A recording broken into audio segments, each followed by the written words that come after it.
한 일부만 하고 노화하고 미토콘드리아하고 연결되는 부분만 말씀을 드리고 그 다음에 미토콘드리아에 대해서 제가 좀 배운 내용을 전달해 드리겠습니다.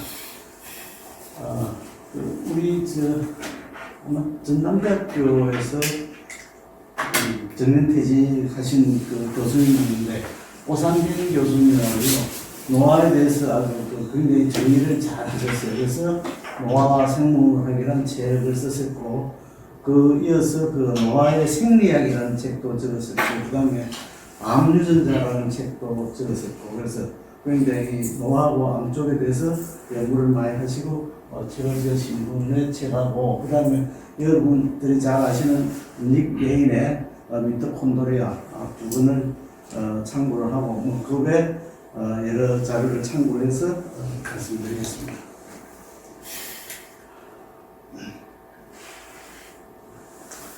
그 노화가 뭐냐? 그럼 결국은 그 나이가 들면서 신체적으로 점점 늙어간다는 이야기인데 기본적으로는 그 생리적 기능이 감소하고 그 다음에 세포의 구조적 변화가 일어납니다. 그래서 세포 수준에서 보면은 그 손상이 축적이 돼가지고 항상성 유지가 힘들어지고 개체 수준에서 보면은 신체적 정신적 기능이 떨어지는 것을 그 노화라고 그렇게 이야기합니다. 그래서 노화가 일어나는 건 이제 기본적으로 처음부터 몸속에서 일어나는 현상 주로 그 DNA 돌연변에 의해서 일어나는 부분이 많고 그 외에 이제 외인적 요인으로는 여러 가지 환경 요인에 의해서 일어나는 경우가 많이 있습니다. 그래서 노화 이론은 학자들마다 여러 가지가 있는데 제일 크게 이야기가 나오는 것이 이제 첫 번째는 DNA 돌연변입니다. 그래서 그 세포 안에 있는 그 DNA가 분열을 할 때마다 손상을 일으켜가지고 그것이 축적이 되어서 거기서 축적된 잘못된 DNA에 의해서 단백질이 만들어지고 거기에 따라서 이제 기능이 제대로 돌아가지 않는다. 그래서 노화는 이제 DNA 손상 요인이 제일 큰 요인이고 두 번째는 DNA 복제를 할 때 우리 그 인체 모든 동물이 그렇습니다만 DNA가 선행으로 두 가닥입니다. 더블 스트랜드인데 그 각각 그 틈머리에 헤어지지 말라고 구두끈 그 위에 딱 이렇게 캡을 씌워 놓듯이 텔로미어라는 게 이렇게 보호를 하는데 그걸 그 복제를 할 때 그 이제 텔로미어를 복제하는 그 중합 효소가 DNA를 바로 복제를 못하고 그 앞에 꼭 그 RNA를 심었다가 복제를 해야 돼요. 그러다 보니까 이게 끄트머리가 계속 그 조금씩 복제를 못하고 짧아지는 게 돼요. 그래서 한 번 복제할 때마다 한 100개에서 한 500개 정도의 그 끄트머리를 복제를 못해요. 그러다 보니까 그 마지막에 붙은 텔로미어가 이제 오래 하다 보면 더 짧아지면 더 이상 이제 복제를 못하는 단계가 이루어지는 거예요. 그래서 이걸 이제 텔로미어 문제라 그러고 그게 텔로미어가 짧아져서 결국 복제를 못하게 되면 세포가 이제 재생을 못하고 스톱을 해버리는 거죠. 그래서 그런 문제 때문에 늙어진다는 얘기를 했고, 그 다음에 세 번째는 이제 우리가 그 음식을 소화를 해서 그 ATP를 그 에너지인 휘발유인 그 연료인 ATP를 만드는 과정에서 이 활성산소가 많이 나옵니다. 그래서 거기 있는 그 산소가 그 라인을 쭉 따라가야 되는데 이 산소가 라인에서 벗어나서 산소가 벗어나서 밖으로 나오면 그 산소가 이제 그 산소가 그 전자를 굉장히 좋아하잖아요. 음이온을. 그래서 그 음이온을 DNA라든지 다른 단백질에서 탈취해 가면서 생기는 문제, 그게 이제 산화적 스트레스 문제인데, 저게 미토콘드리아에서 돌아갈 때마다 생기기 때문에 저기서 이제 손상에 의해서 이게 고장이 나서 이제 문제가 생긴다는 이유. 그 다음에 이제 아까 말한 미토콘드리아 자체가 굉장히 취약해요. 나중에 설명해 드리겠지만, 미토콘드리아는 우리 세포 내에 있으면서도 세포하고 별도의 DNA, 게놈을 갖고 있어요. 그 게놈에서 자기가 다시 이제 복제를 해서 단백질을 만드는데, 미토콘드리아 내에 있는 게놈은 우리 세포 속에 있는 게놈만큼 그렇게 그 품질 관리 체계가 철저하지는 못해가지고 여기서 에러가 굉장히 많이 일어나요. 그래서 이 자체 이 에러에 의해서 미토콘드리아가 만일에 못 움직이게 되면은 그 세포 내에 발전소가 그냥 문을 닫아버리면은 에너지가 없어서 세포 전체가 같이 망해버리는 문제가 생기는 겁니다. 그 다음에 그런 과정에 의해서 앞에 말씀 이 텔로미어하고 같이 연결이 됐는데 텔로미어에 의해서 더 이상 분절을 못하게 되면 세포가 그냥 분절을 안 하고 늙은 세포가 그냥 그대로 가만히 있게 돼요. 그런데 이게 가만히 있으면 되는데 이게 늙은 세포가 가만히 있다 보니까 짜증이 나는지 계속 그 사이토카인을 꺼내가지고 염증이 생겨요. 그래서 나이가 들면 들수록 몸 전체에 염증이 굉장히 많아져요. 그래서 이게 노화된 세포가 처리가 안 돼가지고 생기는 문제, 그런 문제가 있고요.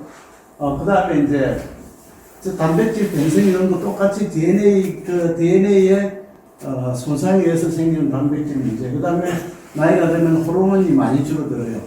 뭐 아시다시피 멜라토닌이나 이런 거는 30대 때보다 60대가 되면 거의 2분의 1, 나중에 한 10%밖에 안 나오고, 남성들 이제 테스토스테론도 그렇고, 여성들의 에스트로겐도 그렇고, 뭐 여러 가지 그 호르몬들이 굉장히 나이가 들면서 줄어듭니다. 그 줄어드는 이유도 결국은 그 호르몬들을 만드는 세포가 늙어서 제대로 역할을 못하든지 거기에 있는 미토콘드리아가 역할을 못해서 에너지를 못 만들어주기 때문에 생기는 문제들하고 연관이 됩니다.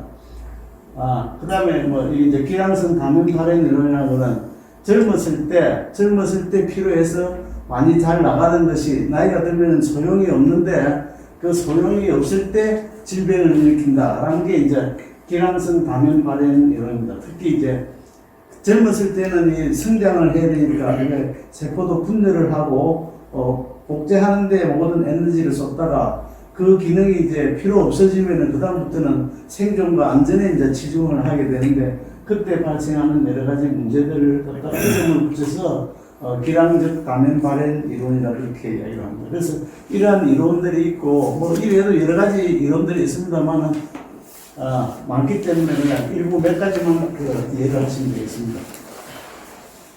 그래서 이걸 가지고 노화의 이제 그 특징 이렇게 해서 발표를 많이 하고 있습니다. 그래서 이걸 7가지다, 9가지다, 여기서 제가 이제 그림이 좋아서 갖다 꼽아보니까 이게 12가지를 이야기했는데 앞에서 제가 말씀드린 내용하고 비슷합니다.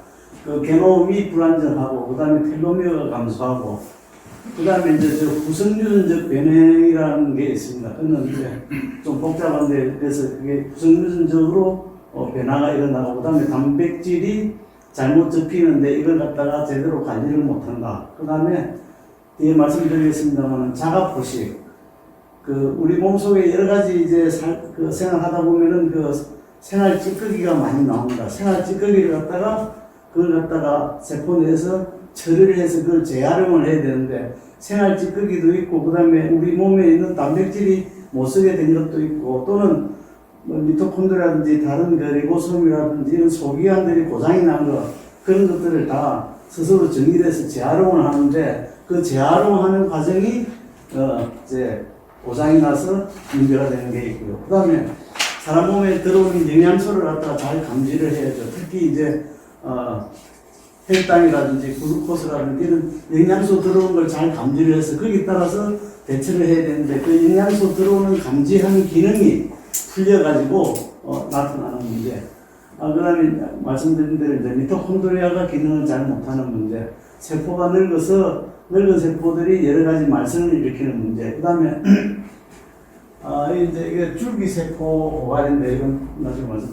이게 이제 기본적으로 세포가 계속 만들어져야 된다. 계속 만들어져야 못 쓰는 것은 이제 세포 자가포식이라든지 이런 걸 통해서 이제 처리를 하고 또 제 기능을 못하는 놈은 이제 자살을 시킵니다.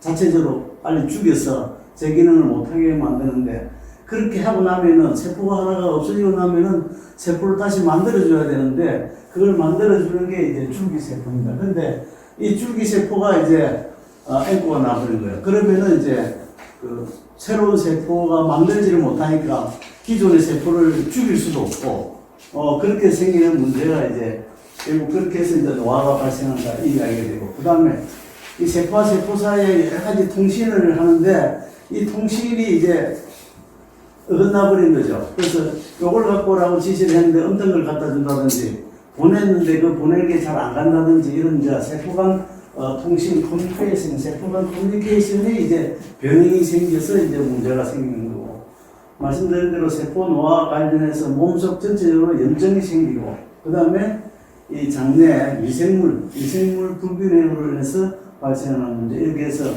뭐 12가지라고 이제 적힌 것들도 있고, 뭐 9가지 적힌 데도 있고, 여러 가지 이제 그런 과정을 통해서 넓게 된다, 이런 이야기가 되겠습니다. 자꾸 잠이 오는 거는 포함 안 되네, 증세에. 잠이 오는 이제 그 중에서 이제 일단 세포 노화부터 말씀을 드리면은, 세포 노화라는 거는 더 이상 분열하지 않고, 분열은 안 하는데 죽지는 않은 거예요. 그 자리에 있는데, 이게 이제 아까 말씀드렸는데, 세포 노화의 원인이 텔로미어가 소모가 돼가지고 더 이상 분열을 못해서 그냥 스톱되어 있는 상태고, 또는 이제 DNA가 손상이 돼가지고, DNA가 손상이 되면은 그 손상된 DNA로 새로 만들면 안 되니까 세포가 분열하지 못하도록 옆에서 또 막아요. 그걸 막아주는 여러 가지 단백질들이 많이 있습니다. 그렇게 해서 DNA가 손상이 됐다든지, 또는 이 암의 신호가 있어가지고 그걸 또 세포를 분열하지 못하게 막아주는 거 있고요. 그 다음에 스트레스, 아까 말한 활성산소라든지 염증 때문에 분열을 못하게 막아주는 그런 여러 가지 상황이 생깁니다. 그래서 이게 세포가 노화가 되면은 일단 죽지는 않았는데 세포가 분열과 증식을 멈춥니다. 그리고 세포의 모양이 굉장히 이상해지고, 그 다음에 세포가 좀 통통하게 이게 복스러워야 되는데, 뭐 애들이 통통하게 복스러는데 이제 사람들 안 늙어지면 이제 이게 쭈글쭈글해지고 이렇게 팽팽해지는 그런 경향이 있습니다.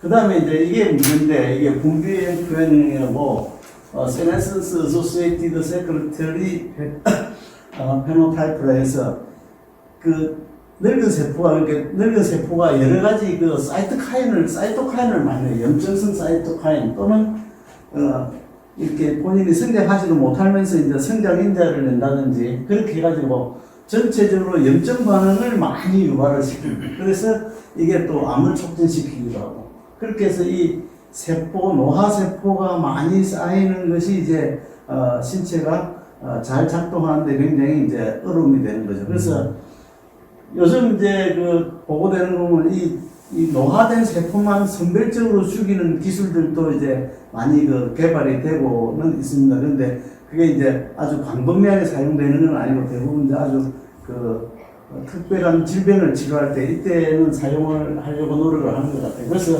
이게 셀의 죽입니다. 이게 셀 죽인데, 이게 이제 SG, 그 다음에 이제 G1, S, G2, 그 다음에 N 이렇게 주기를 도는데, 노화세포는 여기 딱 들어오면 여기서 그냥 스톱을 해서 더 이상 못 나가게 만들어버려요. 그래서 그 상태대로 계속 남아있는 상태가 됩니다. 그래서 단 이제 세포가 노화돼서 아무 역할이 없는 한 그게 아니고, 결국은 세포가 이렇게 분열을 하고 성장을 안 하면은 암 생성이 확 줄어듭니다. 그래서 좀 간단하게 이야기하면은 이제 학자들 말씀이, 암이 될래 늙을래 두 가지 중에 선택하는 길밖에 없다. 그래서 노화세포가 돼서 분절도 못하고 가만히 있을래, 아니면은 계속 끌떡거리다가 암이 될래, 그 두 가지 이 선택에 쌓여있다, 이제 이렇게 이야기를 하고 있습니다.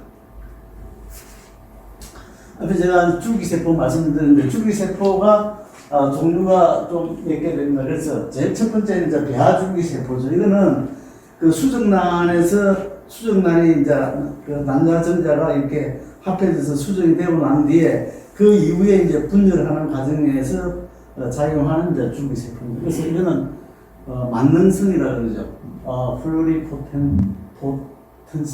플루리포텐시 해가지고, 이거는 몸속에 있는 모든 세포가 다 될 수 있는 이제 줄기세포입니다. 근데 저 배아줄기세포는 실질적으로 수정란에서 이게 나온 한 달 채 안 될 거예요. 그때까지만 이제 발생해서 움직이는 게 이제 배아줄기세포고, 저걸 이제 구하기 위해서 여러 가지 제대라는 여러 가지 생각을 합니다만, 요 배아줄기세포는 이제 모든 걸 다 할 수가 있는 거고, 일반적으로 우리는 뭐 저걸 기대할 수도 없는 거죠. 두 번째가 이제 성체줄기세포입니다.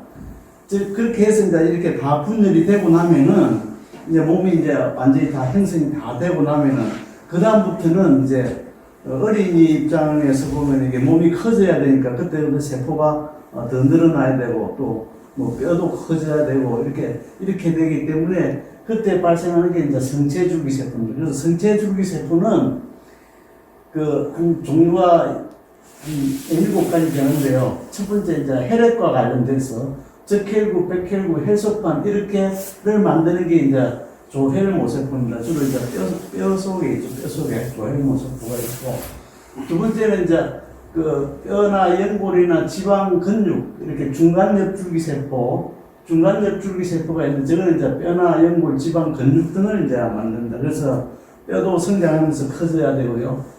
또는 이제 가끔 뼈가 부러지는 경우도 있죠. 또 그런 걸 대비해서 뼈가 새로 만들어져야 되기도 하고요. 그 다음에 연골 같은 경우는 이제 처음에 생성될 때 생기고, 그 이후에 연골은 거의 잘 안 만들어진다고 하는데, 그래서 연골이 한번 상하면은 저걸 재생할 수가 없다는 이야기고요. 그 다음에 지방. 우리 몸에 지방세포가 있잖아요. 지방이 세포로 되어 있다는 건 아십니까? 지방이 세포로 되어 있어요, 지방이. 태어날 때 지방세포가 한 5개 정도 되는데, 5개. 그래서 이게 이제 커가지고 성인이 되면 지방세포가 약 200억 개에서 뭐 많게는 250억 개. 근데 대부분 한 번 지방세포가 만들어지고 나면은 지방세포가 다시 생기지를 않아요. 근데 지방세포가 생기는 경우는 이제 어렸을 때 하는데, 사춘기 때 몸이 커지면서 그때 지방세포가 많이 생겨요. 그래서 진짜 사춘기 때 관리를 잘해요. 그때 그냥 몸이 왕창 불어나면은 세포 숫자가, 세포 숫자가 엄청나게 늘어나는 거예요. 그래서 그때 늘어나는 경우가 있고, 그 다음에 이제 사람이 이리 있다가 비만이 되면은, 사람이 몸이 뚱뚱해지고 비만이 된다는 이야기는 세포가 늘어나는 게 아니라 그 세포 자체가 커진다는 이야기. 그래서 비만 세포도 커지게 돼요. 그래서 커지는데, 어디까지 커지는가 하면, 보통 때 사이즈의 10배까지 커진다. 10배까지.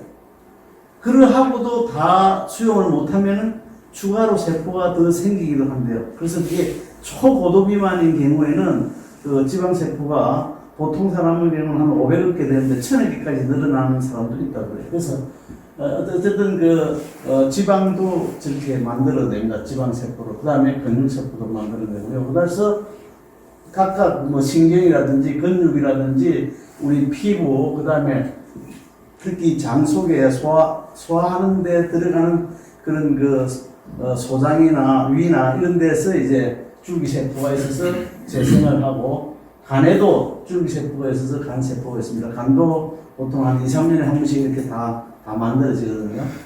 근데 성체줄기세포는 대부분 자가 재생 능력이 있어요. 그래서 성체줄기세포가 분란을 하면은, 만일에 두 개로 쪼개지면은, 하나는 거기에 필요한 체세포를 만들고, 하나는 그 줄기세포를 그대로 나눠놓는 거죠.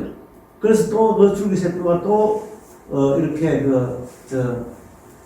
나누어지고 이렇게 나누어지는데, 저 줄기세포가 나이가 들면은, 이 줄기세포가 지방으로 많이 바뀝니다. 지방세포.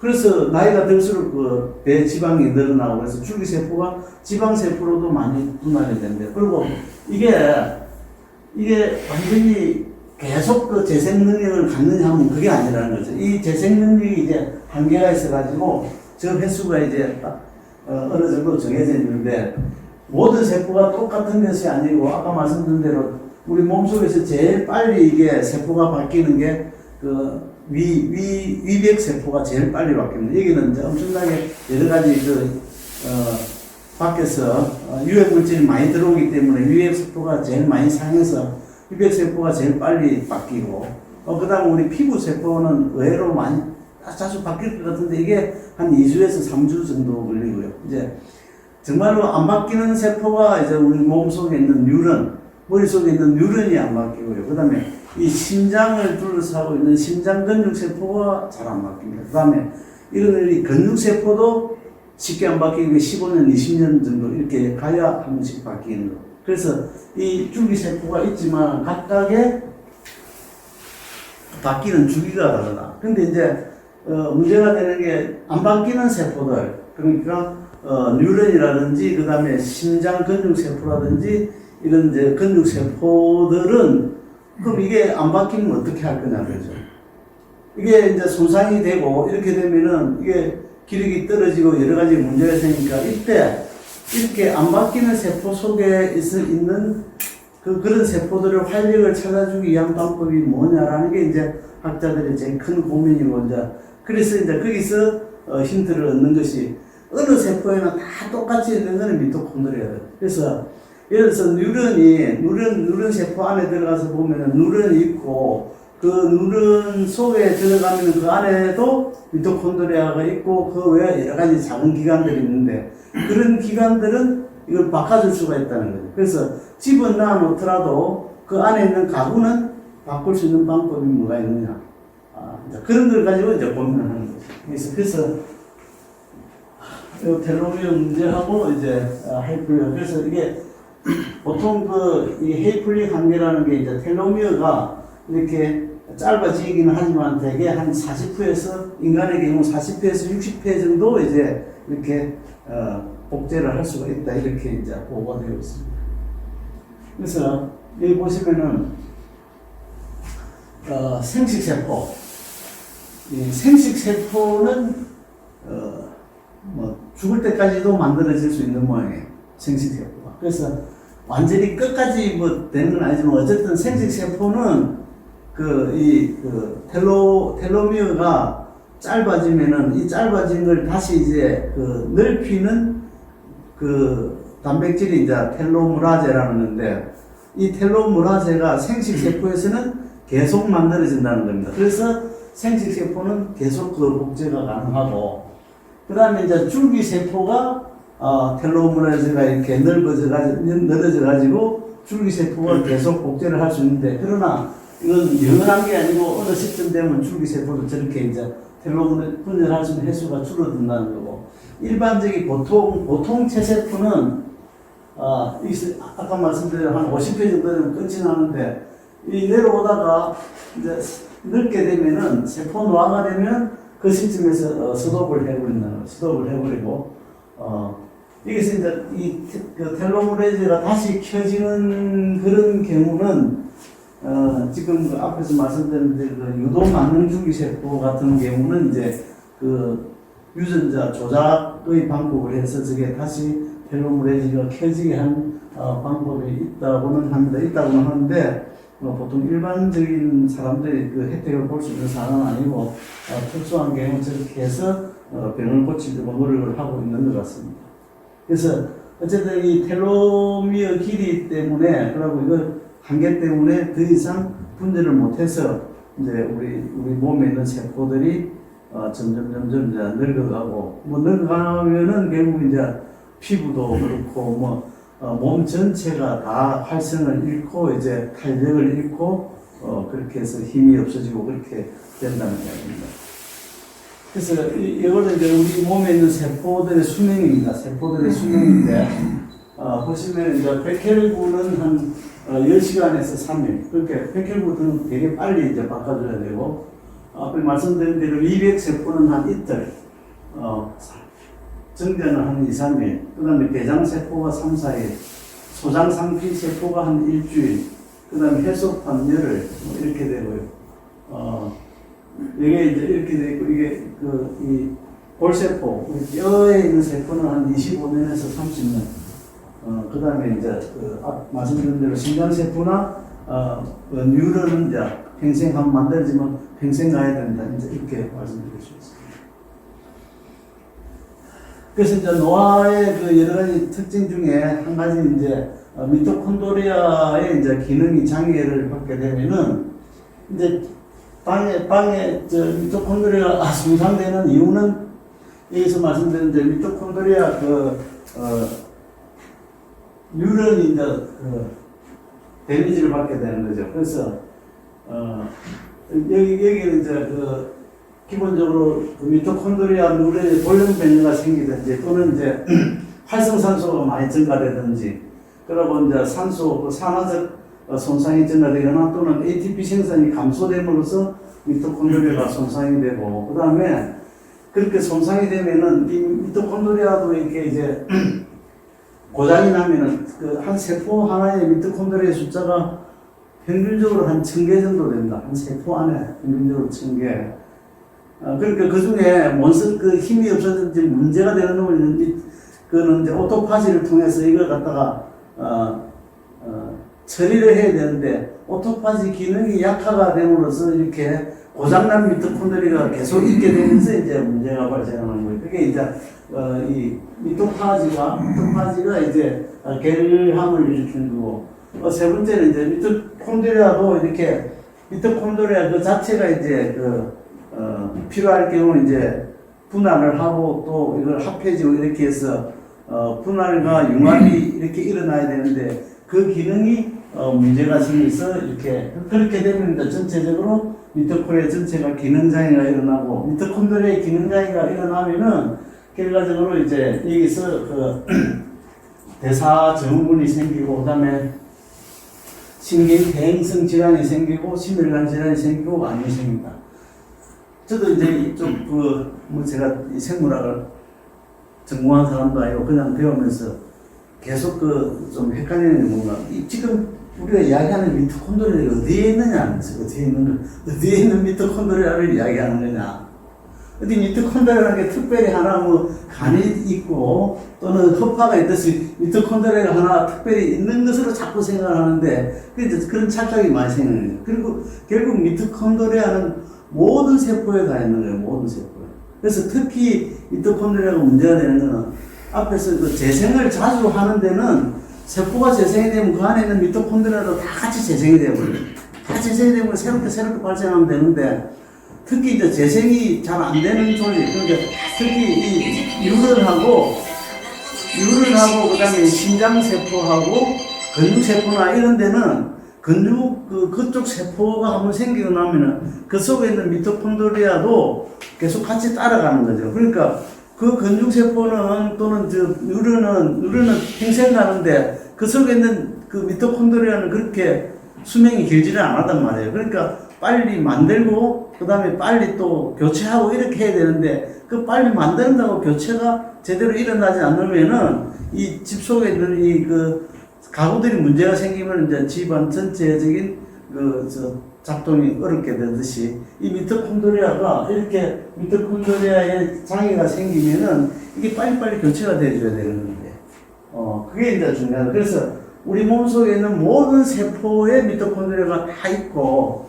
몸속 세포가 37쪽이라고 그러잖아요. 몸속 세포가 37쪽인데 아까 말씀드린 대로 평균적으로 그 세포 하나당 미토콘드리아가 한 1000개 정도 있으면은 몸속에 있는 미토콘드리아 전체 개수가 37경개라고 37. 그만큼 그러니까 완전히 미토콘드리아 세상이라 해도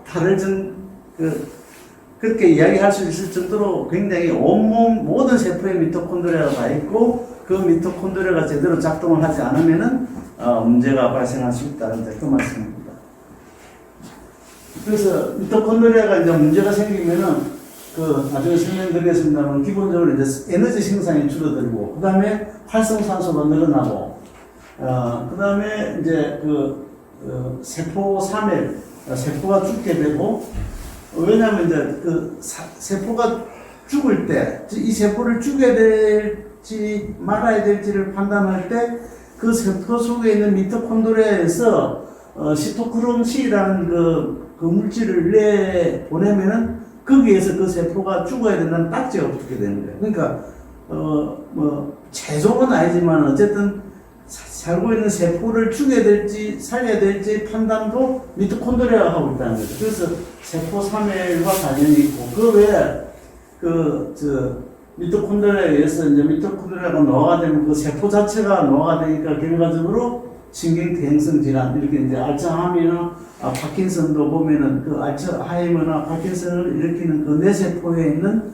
미토콘드리아에 문제가 있는 경우가 많고 또 이 심혈관 질환, 그 다음에 당뇨병, 비만, 암 이런 모든 곳에 이제 미토콘드리아가 관여를 하고 있다.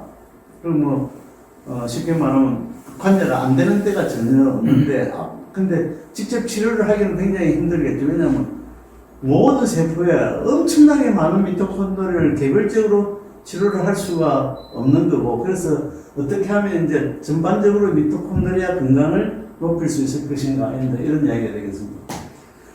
그래서 미토콘드리아의 기능을 유지하고 개선하는 방법, 현재까지 많은 학자들이 연구를 했지만 모든 사람이 동의하는 건 딱 두 가지입니다.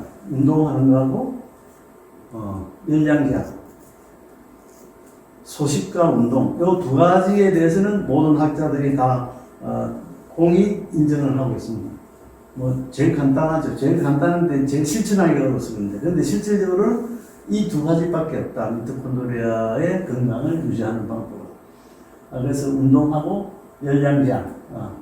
이게 특히 이제 열량 제한을 할 경우에는 오토파지, 아까 자가 포식을 갖다 활성화시켜서 그 세포 안에 있는 여러 가지 쓰레기나 또는 고장난 단백질이나 또는 제대로 기능하지 못하는 그런 기관들을 갖다가 오토파지를 통해서 활용을 한다. 결국 이 오토파지라는 게 한편으로 어떤 뜻이 있는가 하면 우리의 에너지,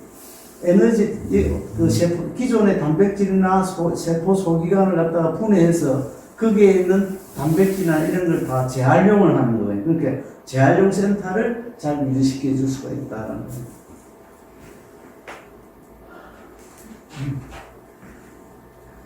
거예요. 미토콘드리아는 진핵세포에 존재하는 세포 소기관으로서 흔히 세포의 발전소라고 이야기를 합니다. 그래서 세포 호흡 과정을 통해서 영양소를 분해해서 ATP를 생산을 합니다. 이 ATP라는 개념이 굉장히 복잡한데, 일단 어쨌든 우리가 엔진을 돌리려면은 휘발유가 있어야 되듯이 우리 몸을 움직이는 연료고, 어떤 세포든지 ATP가 없이는 아무것도 돌아갈 수가 없다는 거예요. 반드시 ATP가 있어야 된다. 그래서 ATP를 만드는 것이 물론 미토콘드리아만은 아니지만 거의 인체 ATP 만드는 인체의 거의 95% 이상을 미토콘드리아에서 만들기 때문에 이 미토콘드리아가 문제가 생기면은 에너지가 없음으로 해서 세포가 인체가 돌아갈 수가 없다 이렇게 되겠습니다. 이 보시면은 이게 이제 우리 일반 진핵세포의 세포입니다. 이 세포 속에 핵이 있고, 그 다음에 이게 미토콘드리아가 있습니다. 물론 그 옆에 이제 소포체도 있고, 골지체도 있고, 라이보솜도 있고, 다 있고, 이게 이제 식물인 경우에는 식물은 이제 미토콘드리아도 있고, 영역체도 있고, 둘 다 있습니다. 그래서 이러한 형태로 이 세포 속에 들어가 있는 게 미토콘드리아입니다. 그래서 보통 세포의 크기가 이게 한 10마이크로 정도 되고, 미토콘드리아는 한 1에서 5마이크로 정도 됩니다. 이게 이제 미토콘드리아 구조인데요. 이게 미토콘드리아 기본적으로 막이 두 개로 되어 있습니다. 여기 이 막은, 여기는 이제 세포질과 연결되어 있고, 요 안에 또 하나의 막이 되어 있습니다. 그래서 이중막으로 되어 있고요. 이게 내막, 여기 내막. 내막 사이에 이렇게 쭉 이렇게 파고들어간 부분이 있습니다. 이건 이제 크리스타라고 그러는데, 이거는 뭔가 하면은 기본적으로 요 면적을 넓히기 위해서 이렇게 쭉 파고 들어가 있는 이런 구조가 생깁니다. 그래서 이 크리스탈 안에 전자전달계하고 그 다음에 ATP 합성 효소가 다 들어가 있고, 요 사이, 요 내막 안에 있는 요 공간을 갖다가 기질이라고 합니다. 매트릭스라고 그러고, 이쪽을 이제 외막하고, 이 외막은 이제 세포질과 바로 연결되어 있고, 이 크리스테에 이런 모양의 ATP 합성 효소가 이렇게 꼽혀 있습니다. 그래서 보시면은 이 막의 두께가 이 그 내막과 내막의 두께가 한 65옹거스트롬. 그 다음에 이 막 공간, 이 내막하고 내막 사이 공간이 이제 막간 공간인데 이게 80에서 한 105옹거스트롬 정도 되고요. 이 이 내막 안에 보통 그 10,000개에서 30,000개의 호흡체인과 ATP 그 합성 요소가 들어가 있다는 거죠. 합성 요소가 이게 이제 뽑혀 있는 게 전체적으로 10,000에서 한 30,000개.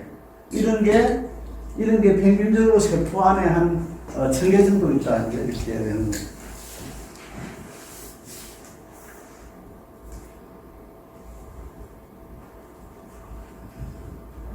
형태는 막대나 구형이고요. 직경이 한 0.5에서 1 마이크로미터. 총 길이는 1에서 한 10 마이크로미터 정도 되고요. 또 수량은 1,000개에서 10,000개. 평균적으로 한 1,000개 정도 되고요. 그 난자 같은 경우는 특히 양서류의 난자가 크다고 합니다. 그런 데는 미토콘드리아가 한 30만 개 정도 들어있고 평균적으로 한 1,000개 들고 작은 데는 뭐 한 200개 이렇게 보통 이게 이제 결과적으로 에너지 소모가 많은 데일수록 이제 미토콘드리아 개수가 많은 겁니다. 그래서 간이라든지 뇌에도 굉장히 미토콘드리아가 많이 있습니다. 간은 보통 한 1,600개, 2,000개 정도 된다고요. 세포 하나당. 수명은 한 10일에서 20일 정도 되고요. 유전체는 그 게놈이라고 하죠. 게놈은 원형입니다.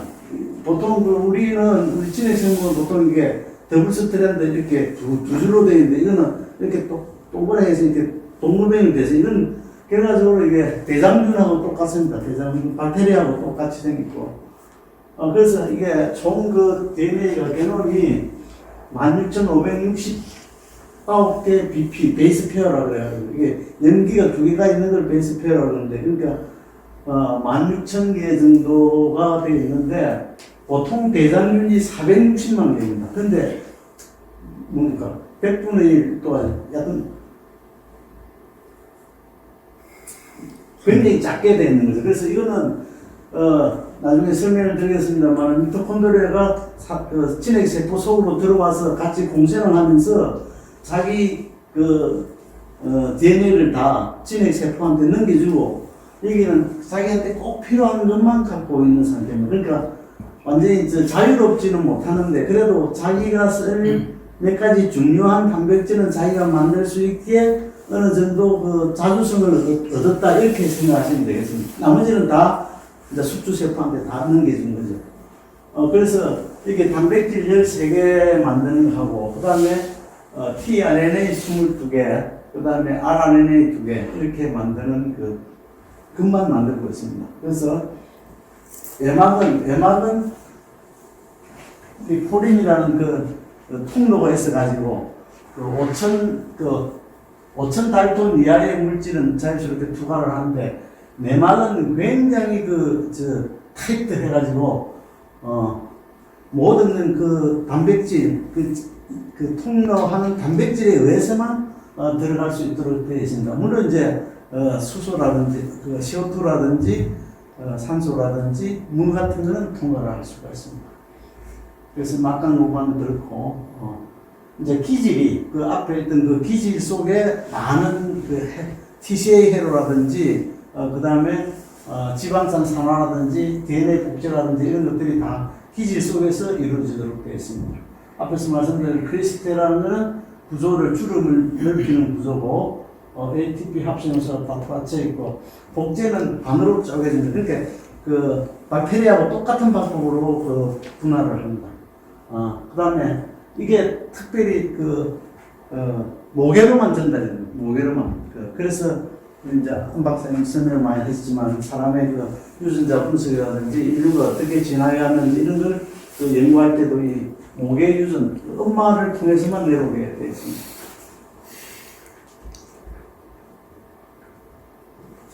그래서 이게 한 1마이크로 정도 된다는 거죠. 이게 미토콘드리아, 박테리아 정도 크기고, 보통 우리 일반적인 셀은 한 20마이크로에서 50마이크로 정도 됩니다.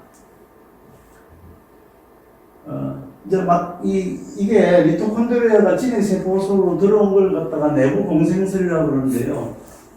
칼 세이건의 부인이었나요? 이 마그너스가?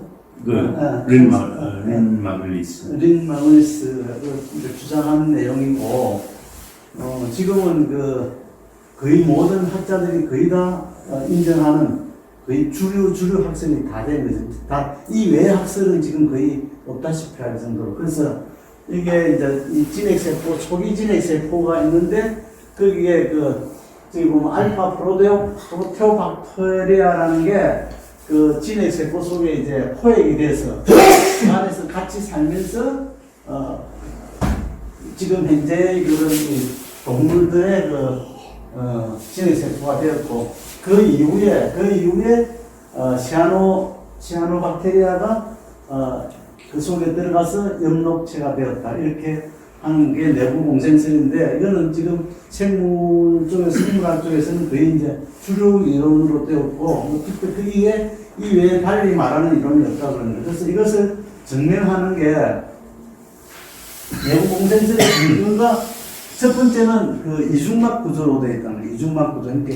이게 들어와서 잡히 먹으면서 자기의 막이 있고 이걸 둘러싼 막이 있어서 이게 이중막 구조로 되어 있고, 그 다음에 기본적으로 이제 아까 말한 미토콘드리아 자체의 DNA를 갖고 있고, 또 이 유전자가 알파 프로테오박테리아 유전자하고 굉장히 비슷하다고 그럽니다. 그래서 지금은 내부 공생설은 거의 주류 이론으로 되어 있다, 이렇게 말씀드릴 수 있고요. 이렇게 되어 있습니다. 이렇게 동그랗게 되어 있고요. 이게 이제 박테리아 동일하고 연기수가 16,000개. 보통 그러고 우리 세포 속에서는 진핵세포는 핵 속에 유전자가 하나가 아니고 핵 속에 하나 딱 들어가 있는데, 여기는 미토콘드리아 안에 이런 유전자가 여기 뭐 2개 내지 6개 돼 있는데, 많은 데는 거의 100개까지도 들어있는데, 하나에 여러 유전자가 들어가 있어서 빨리 복사를 할 수 있도록 그렇게 한다는 거죠. 그리고 저렇게 해서 쪼개지다가 보니까, 사람은, 그러니까 진핵 생물은 딸세포가 엄마세포하고 유전자가 거의 정확히 똑같은데, 거의 똑같은데, 체세포 분열할 때는 똑같은데, 여기는 분열을 해도 서로 많이 다르다는 거예요. 이 2개가 쪼개질 때 이렇게 많이 나간 게 있고 적게 나간 거 있고 이런 것도 있다는 얘기고, 그 다음에 이렇게 마찬가지로 새로 만들지 않고 박테리아처럼 그냥 쪼개고 또 이 쪼개게 다시 붙었다가 또 쪼개고 이렇게 분열과 융합을 계속한다는 얘기입니다. 그래서 이제 이 미토콘드리아가 우리 몸속에서 하는 기능이 제일 첫 번째가 말씀드린 대로 이제 ATP를 만드는 겁니다. ATP. 그래서 저게 있어야만 사는 거고요. 그 다음에 미토콘드리아 안에서 이제 여러 가지 대사 활동을 합니다.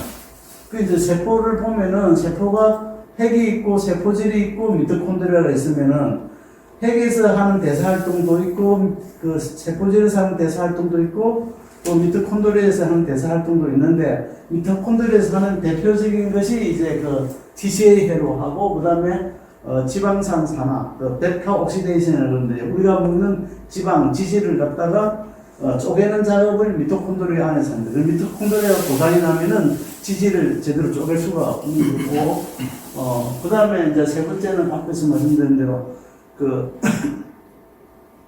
미토콘드리아가 속해 있는 세포가 DNA에 문제가 생겼다든지 여러 가지 훼손이 되었을 때 이 세포를 살리느냐 죽이느냐를 최초의 시발점을 미토콘드리아가 한다는 거죠. 그래서 세포 자살 프로그램을 스타트를 미토콘드리아가 하기 때문에, 이 미토콘드리아가 문제가 생기면은 그런 고장난 세포들이 안 없어지고 그대로 있기 때문에 문제를 일으킨다는 이야기가 되고요. 그 다음에 또 한 가지는 이 미토콘드리아 안에서 칼슘을 저장합니다. 칼슘을 저장하는데, 미토콘드리아 기질에서 저장하는데, 세포 내에서 칼슘을 저장하는 곳이 2군데가 있습니다. 한 군데는 소포체라고 ER이라는 데서 하고, 하나는 이 미토콘드리아에서 하는데, 칼슘이 우리 몸속에서 보면은 세포하고 세포 밖이 칼슘의 농도차가 한 10,000배 정도입니다. 10,000배. 그래서 조그마한 밀도 차이라도 굉장히 빨리 캐치가 가능하거든요. 그래서 세포 속에서 이 칼슘을 소포체하고 미토콘드리아에서 가둬 놓고 이걸 관리를 잘해야지 이게 풀려버리면 그 이온 처리에 굉장히 문제가 생긴다는 거예요. 그래서 그 역할을 이제 미토콘드리아가 하는데 이게 잘못되면은 그러니까 쓸데없이 몸속 그 미토콘드리아나 세포 속에 칼슘이 많아지게 되면은 미토콘드리아에서 자살 명령을 내릴 수 있어요. 그만큼 이 칼슘 그 관리가 굉장히 중요한 역할을 하고 있고, 그 다음에 이제 한 가지는 그 비떨림 열 생성.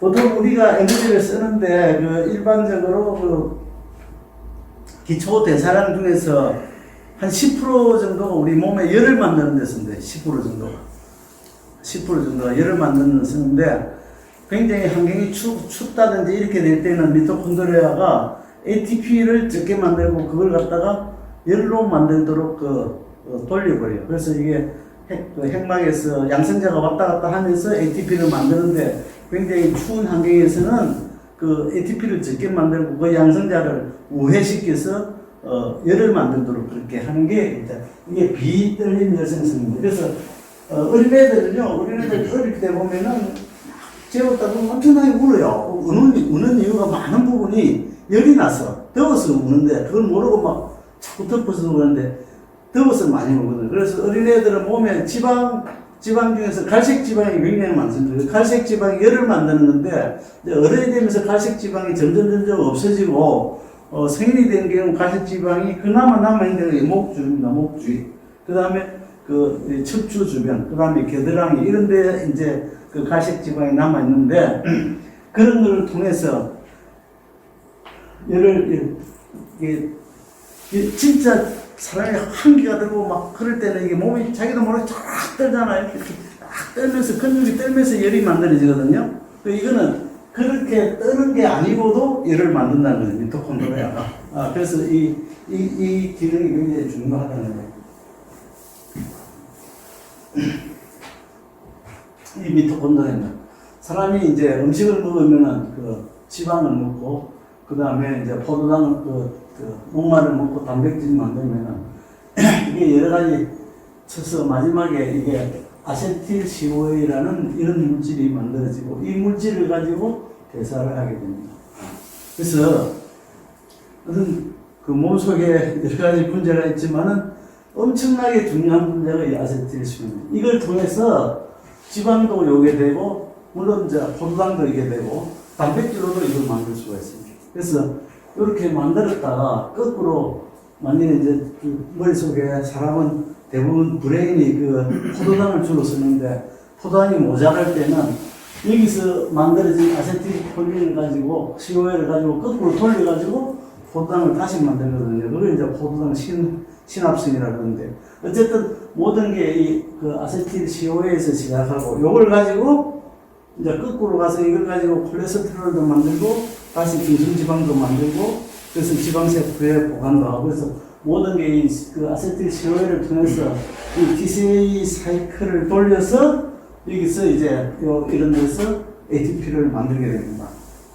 그래서 아세틸 CoA라는 이게 이 물질이 이런 대사 활동의 가장 기초가 된다는 걸 말씀드리고요. 그래서 요걸 아세틸 CoA를 가지고 돌려서 여기서 이제 전자회로를 돌리면은 이런 ATP가 만들어집니다. 그래서 여기서 세포질에서 일어나는 해당 과정에서는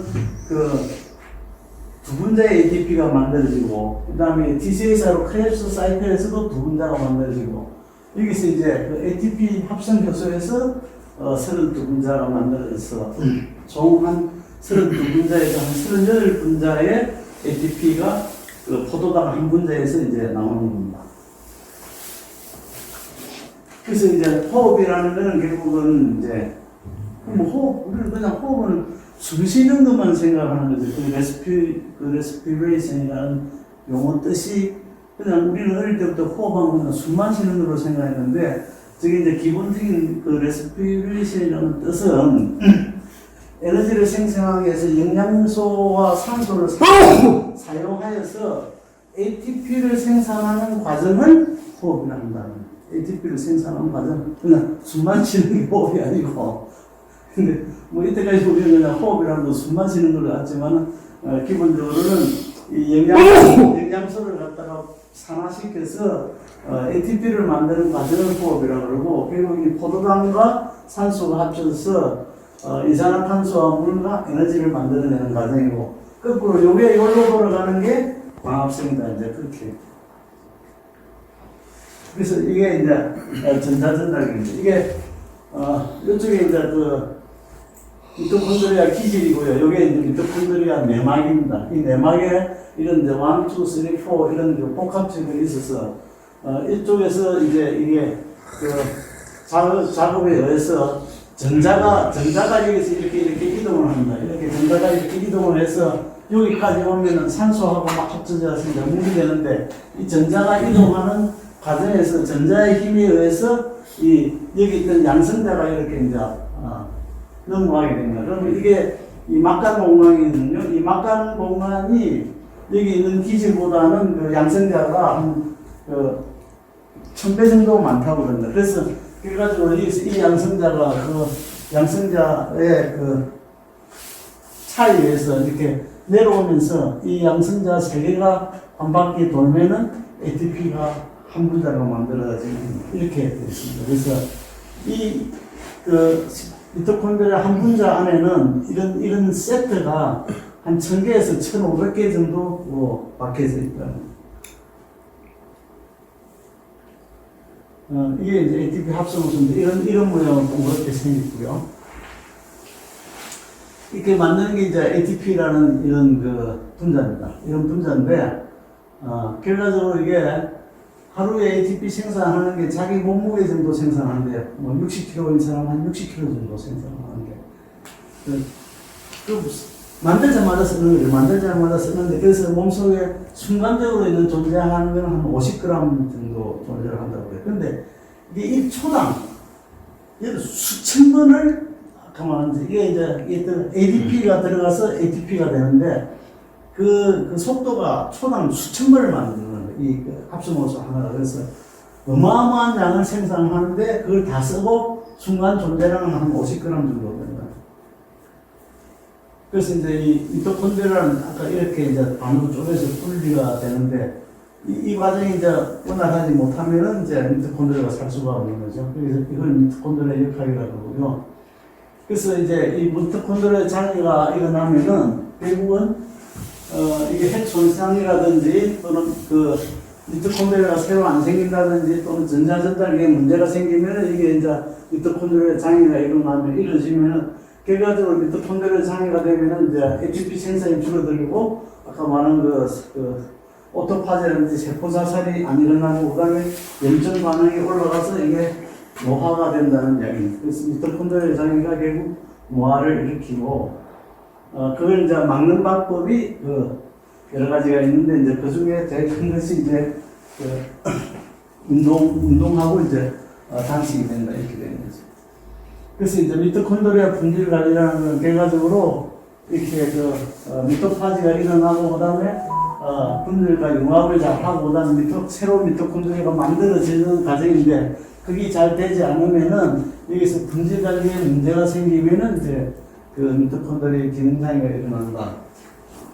그래서 결과적으로 보면은 이 운동이 여러 경로를 활성화시켜서 이런 미토콘드리아를 많이 만들어준다는 거죠. 이게 미토콘드리아가 건강한 몸이 많이 만들어져야 이제 제 일을 잘할 거 아닙니까. 그래서 앞에서 말씀드린 그 줄기세포나 이런데, 줄기세포라든지 이거는 세포 자체를 만드는데 문제가 되는 거고, 세포 안에 소기관인 그 미토콘드리아는 그런 줄기세포의 그 분화의 한계에 해당이 안 되는 거기 때문에, 그 세포 속에서 이 미토콘드리아가 많이 만들어져야 이제 그 세포가 잘 활동을 할 수 있는 거예요. 그래서 그 운동이 여러 경로를 통해서 미토콘드리아의 생합성이나, 그 다음에 ATP 생산, 그 다음에 앞에 말한 그 미토파지라는 이제 잘 못 쓰게 된 미토콘드리아를 갖다가 잡아서 분해하는 걸 이제 미토파지는, 이게 이제 활성화돼야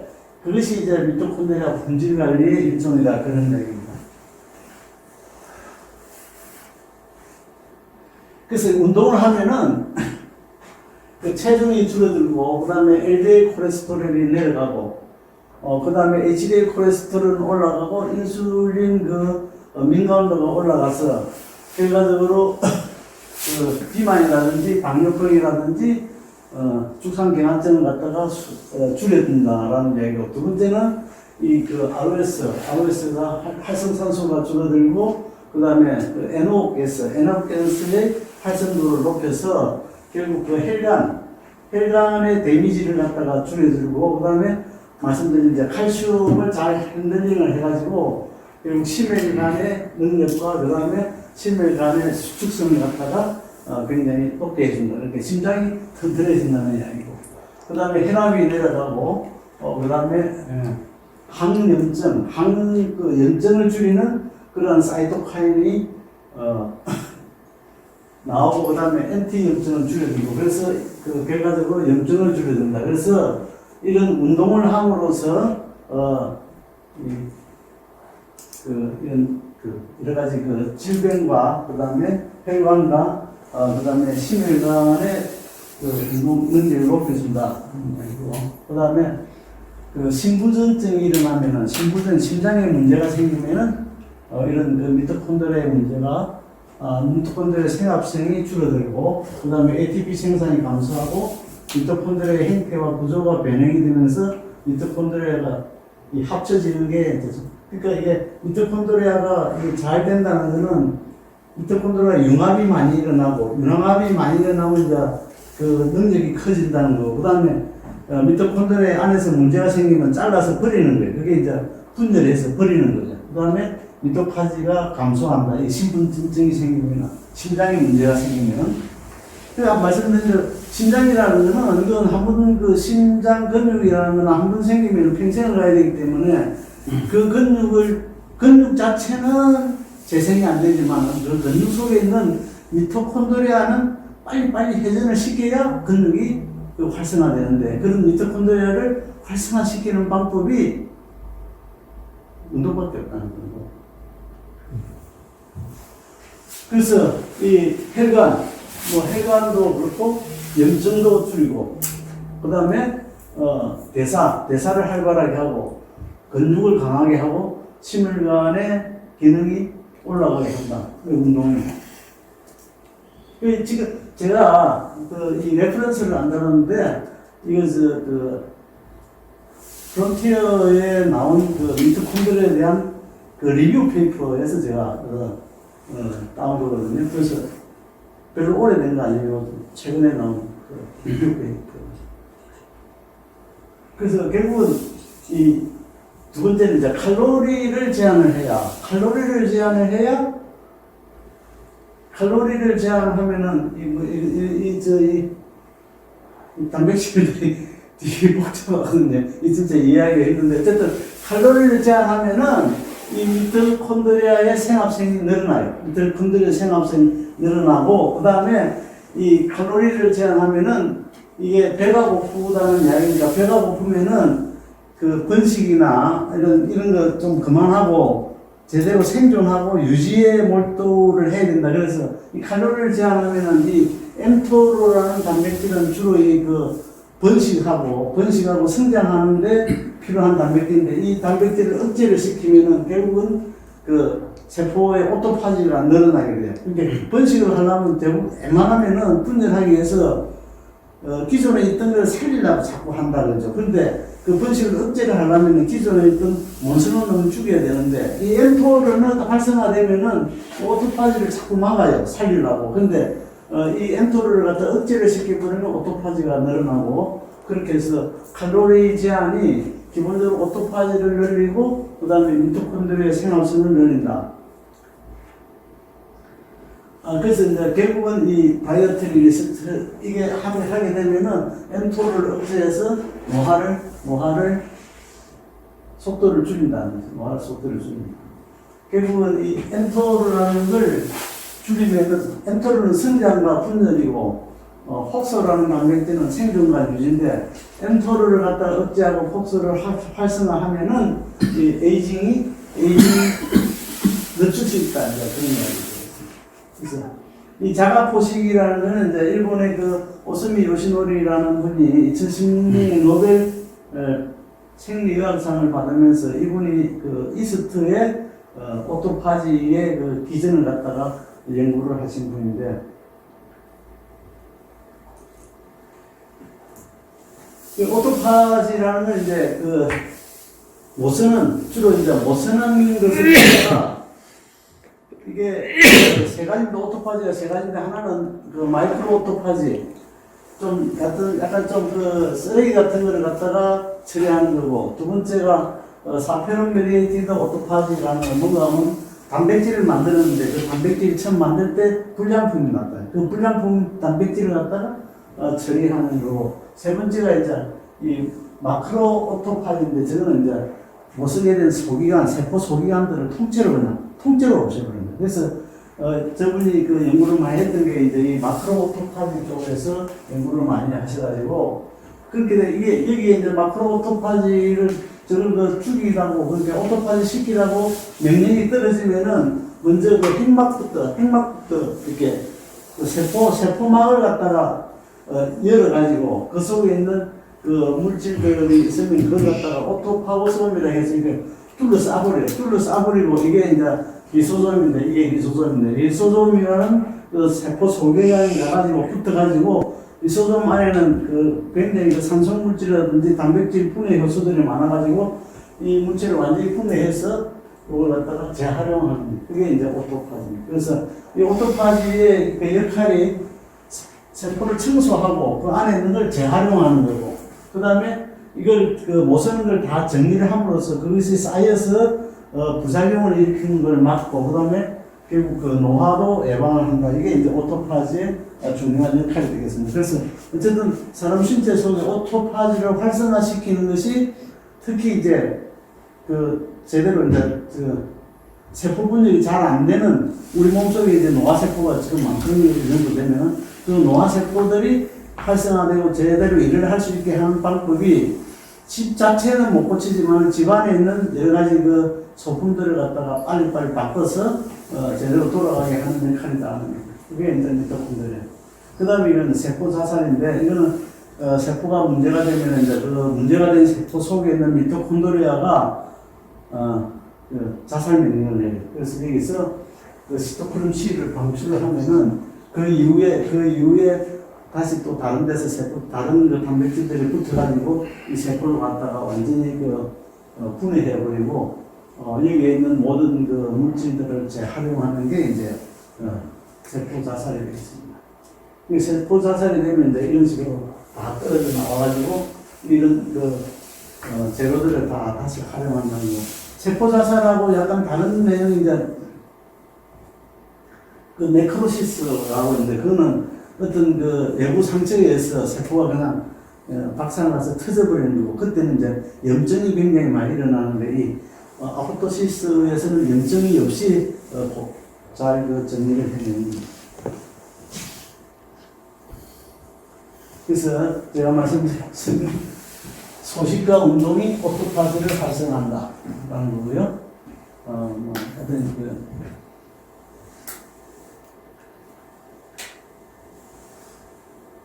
나이 75세가 되면은 브레인의 무게는 한 92%가 되고, 그 다음에 이 기초 대사량이 84%가 되고, 그 다음에 그 심장의 투하율이 70%가 되고, 그 다음에 이 숨쉬는 양이 43%밖에 안 되니까, 우리는 옛날에 우리가 아니라는 걸 좀 잘 알고, 몸 관리를 잘 하자, 이렇게. 예, 마치겠습니다.